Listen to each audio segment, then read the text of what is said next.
Baik, selamat malam. Nama saya Irfan Saiful Anggata.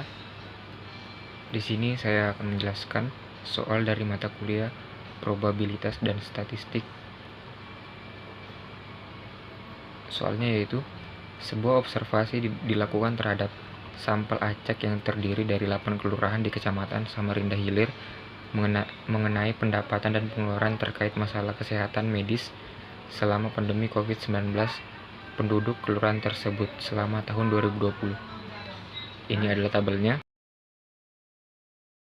Kita masuk ke dalam pertanyaan. Dengan menggunakan metode kuadrat kesalahan terkecil, tentukan persamaan regresi linear sederhana pengeluaran medis terhadap pendapatan, kemudian jelaskan arti koefisien yang terdapat dalam persamaan tersebut. Di sini saya sudah membuat tabel untuk mempermudah dalam menghitung konstanta A dan konstanta B. Kita akan mencari konstanta B-nya dulu.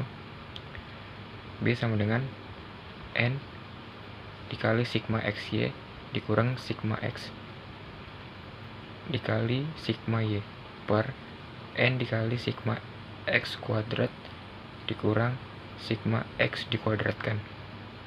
Ini adalah hasilnya, dan konstanta B ditemukan hasilnya yaitu B sama dengan 0,12.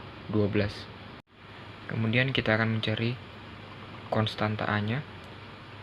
A sama dengan Y bar dikurang B X bar, dan ditemukan A sama dengan 3 dikurang 0,12 dikali 13,5, dan konstanta A dan hasil dari konstanta A adalah 1,38. Jadi persamaan garis regresi linear sederhana pengeluaran medis adalah Y topi sama dengan A ditambah BX sama dengan 1,38 ditambah 0,12X.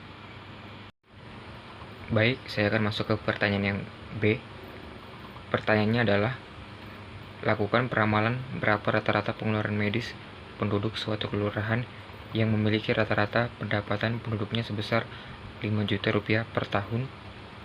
Saya menjawab, jika X sama dengan 5, maka Y topi sama dengan 1,38 ditambah 0,12X, dan Y topi sama dengan 1,38 ditambah 0,12 dikali 5, dan hasilnya adalah Y topi sama dengan 1,98. Ini adalah hasil dari pertanyaan yang B.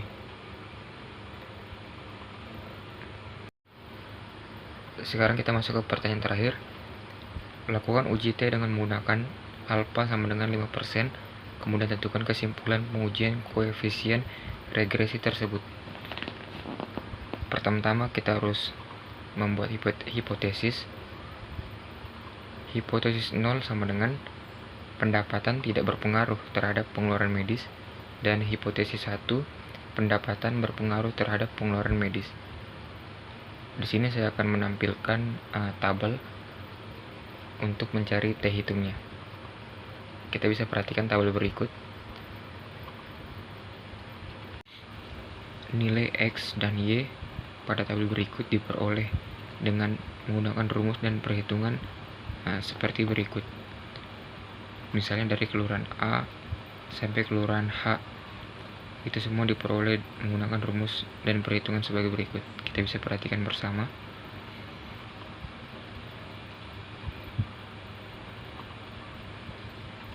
Dan untuk menghitung sigma E kuadrat akan dihitung menggunakan rumus berikut.